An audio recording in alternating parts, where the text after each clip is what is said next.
नेत्र की समंजन क्षमता से क्या अभिप्राय है?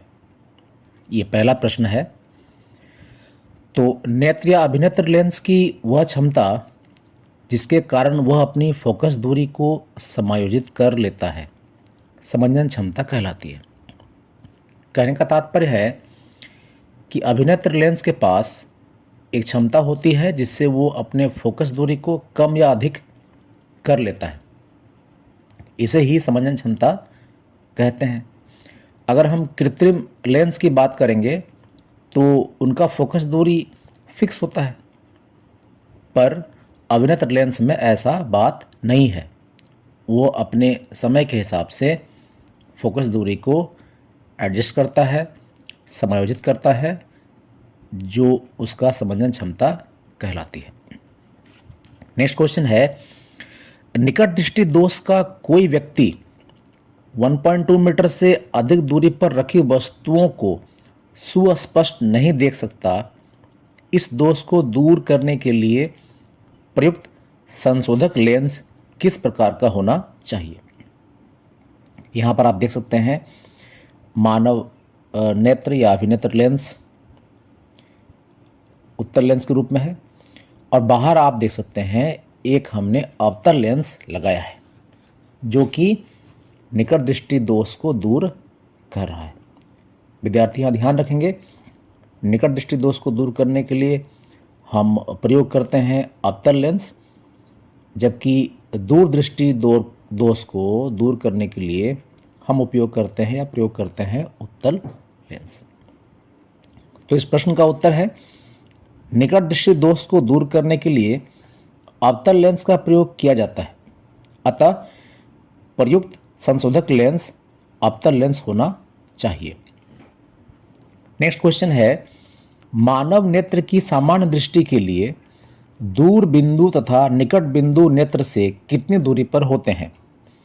इस प्रश्न का उत्तर है, मानव नेत्र की सामान्य दृष्टि के लिए दूर बिंदु अनंत दूरी तक होता है तथा निकट बिंदु नेत्र से लगभग 25 सेंटीमीटर की दूरी पर होता है।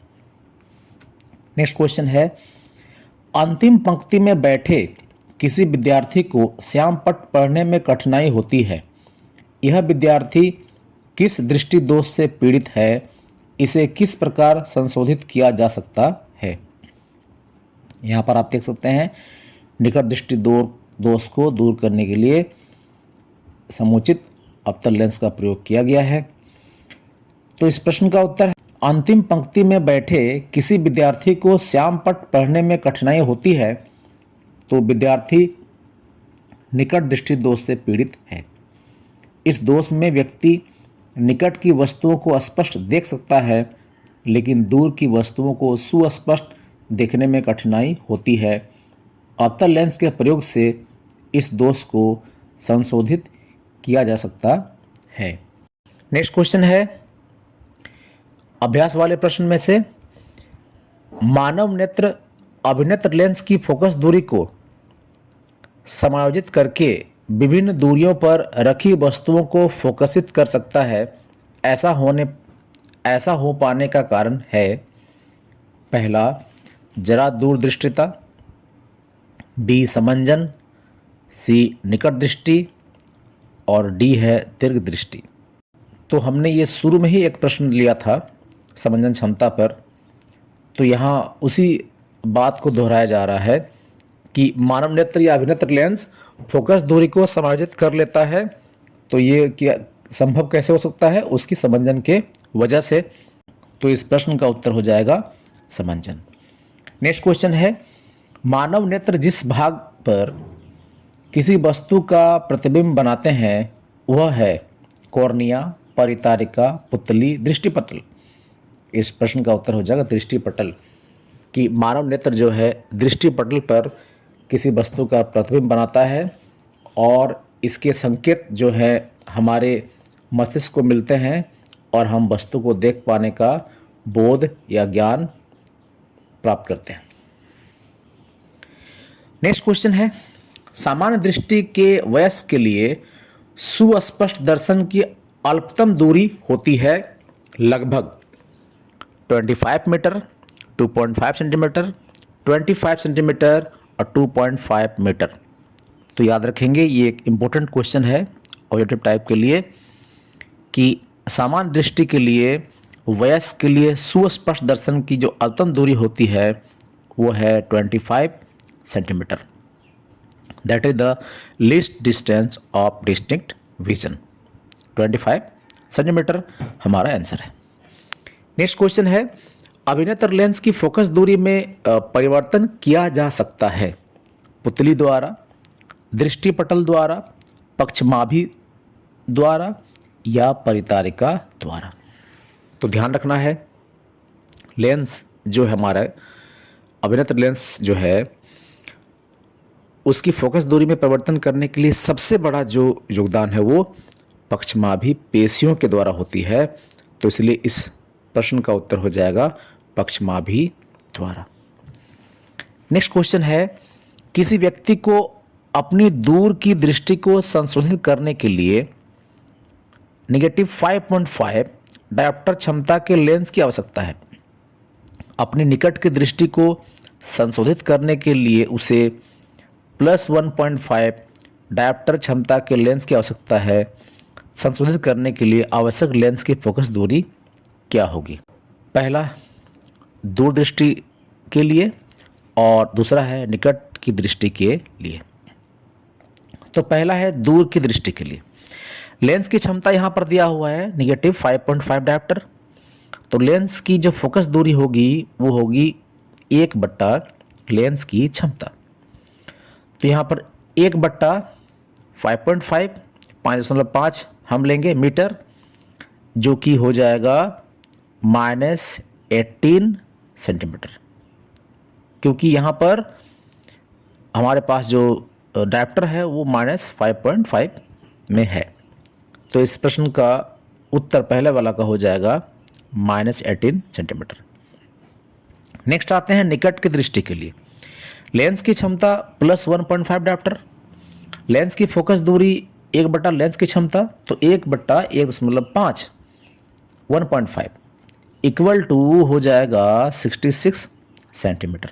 नेक्स्ट क्वेश्चन है, किसी निकट दृष्टि दोष से पीड़ित व्यक्ति का दूर बिंदु नेत्र के सामने 80 सेंटीमीटर दूरी पर है।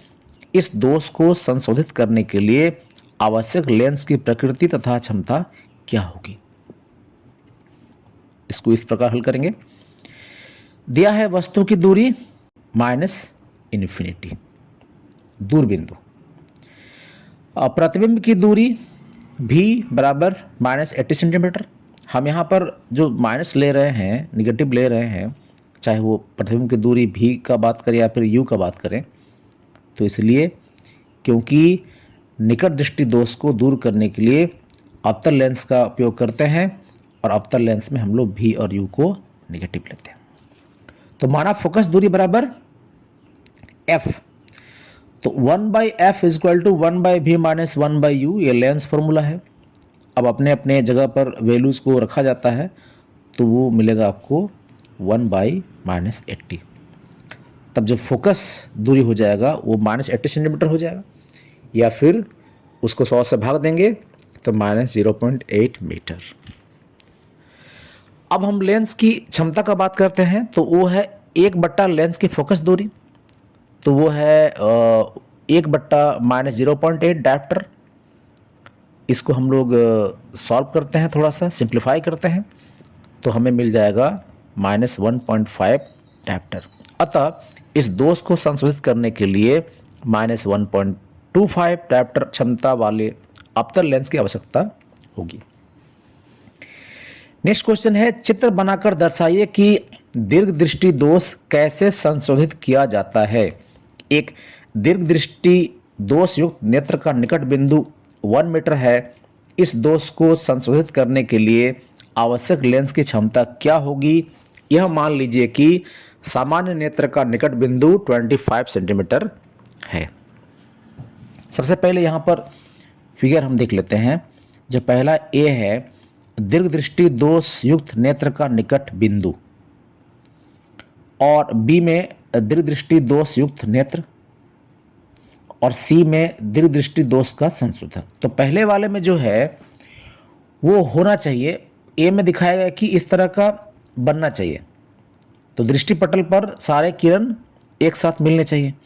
लेकिन बी में दिखाया जा रहा है कि ये जो प्रतिबिंब है उसका जो बिंदु है वो बहुत दूर पे बन रहा है, जिस वजह से इसका नाम दिया गया है दीर्घदृष्टि दोष। तो उसको उपचार करने के लिए सी में दिखाया गया है, आगे एक उत्तल लेंस का प्रयोग किया गया है जो बिंब बिंदु पर सारे किरण को एकत्रित करती है। इस प्रकार दीर्घदृष्टि दोष का संशोधन होता है। तो अब इस प्रश्न का उत्तर जानने के लिए हम यहाँ पर आते हैं कि उचित फोकस दूरी का उत्तल लेंस प्रयोग करके दीर्घ दृष्टि दोष को दूर किया जा सकता है। दिया है वस्तु की दूरी u बराबर -25 सेंटीमीटर, प्रतिबिंब की दूरी v बराबर -1 मीटर जो कि -100 सेंटीमीटर हो जाएगा।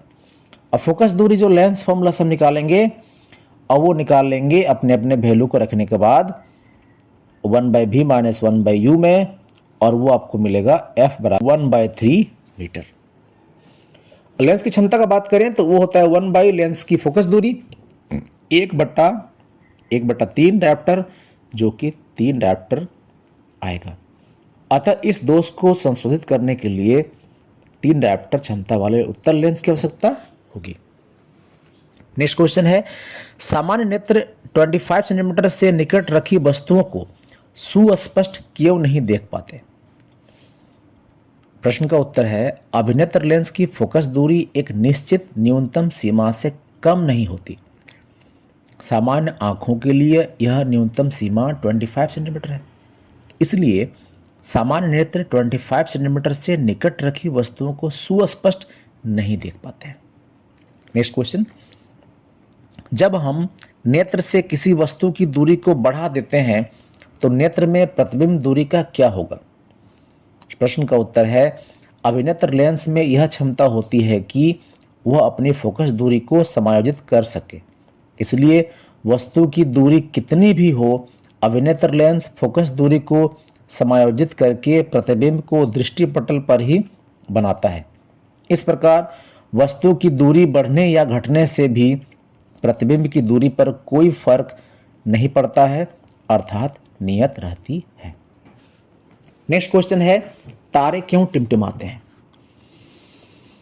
तो तारों के उपग्रह से वायुमंडलीय अपवर्तन के कारण ही तारे टिमटिमाते प्रतीत होते हैं। पृथ्वी को वायुमंडल में प्रवेश करने के पश्चात पृथ्वी के पृष्ठ पर पहुंचने तक तारे का प्रकाश निरंतर अपवर्तित होता जाता है। चूंकि तारे बहुत दूर हैं, अतः वे प्रकाश बिंदु स्रोत के सन्निकट हैं। पृथ्वी के वायुमंडल की बदलती भौतिक अवस्थाओं के कारण तारों से आने वाली प्रकाश किरणों का पथ थोड़ा थोड़ा परिवर्तित होता रहता है। अतः तारे की आभासी स्थिति विचलित होती रहती है तथा आंखों में प्रवेश करने वाले तारों के प्रकाश की मात्रा झिलमिलाती रहती है, जिसके कारण कोई तारा कभी चमकीला प्रतीत होता है तो कभी धुंधला, जो कि टिमटिमाहट का प्रभाव है। ये प्रश्न बहुत ही इंपॉर्टेंट है मैट्रिक एग्जाम के लिए, सभी बच्चे ध्यान देंगे। नेक्स्ट क्वेश्चन है कि व्याख्या कीजिए कि ग्रह क्यों नहीं टिमटिमाते। उत्तर है, ग्रह तारों की अपेक्षा पृथ्वी के पास हैं और इसलिए इन्हें विस्तृत स्रोत की भांति माना जा सकता है। यदि हम ग्रह को बिंदु आकार के अनेक प्रकाश स्रोतों का संग्रह मान लें तो सभी बिंदु आकार के प्रकाश स्रोतों से हमारे नेत्रों में प्रवेश करने वाली प्रकाश की मात्रा में कुल परिवर्तन का औसत शून्य होगा। इस कारण टिमटिमाने का प्रभाव निष्प्रभावित हो जाएगा। अतः ग्रह तारों की तरह नहीं टिमटिमाते हैं। नेक्स्ट, अभी ये जो प्रश्न है वो बहुत इंपॉर्टेंट है मैट्रिक एग्जाम के लिए। तो क्वेश्चन है, सूर्योदय के समय सूर्य रक्ताभ क्यों प्रतीत होता है? यानी सूर्य जब उदय होता है शुरुआत में आप देखेंगे थोड़ा सा लालिमा नजर आती है।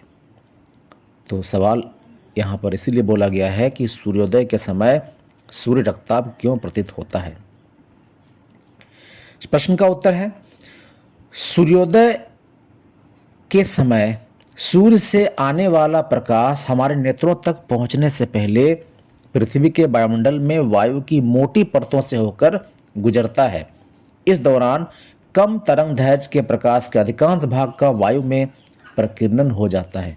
इस प्रकार हमारे नेत्रों तक पहुंचने वाला प्रकाश अधिक तरंगदैर्घ्य का अर्थात लाल रंग का होता है।